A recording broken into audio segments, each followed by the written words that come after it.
The concept that stuck for me from the reading was like the shift in printed text, and not necessarily the shift in like from like written to printed, but like the shift in what was being printed. So like how when printing presses first kind of came about, they were mostly about like religious texts and like official business and like laws, and they were kind of marketed more towards like the elites, just because they were the only people that could really afford to buy anything. And so then, as like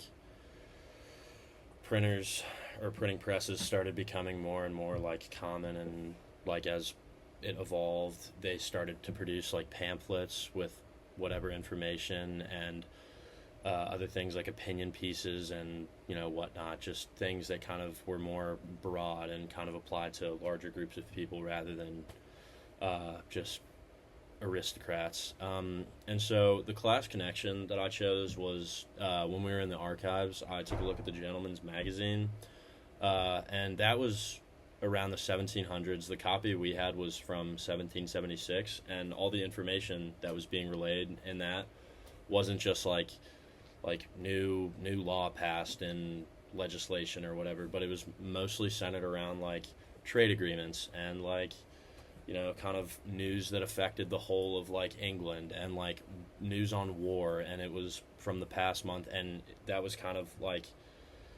that's kind of where, in my opinion, like printed text started becoming more like standardized and more open to all.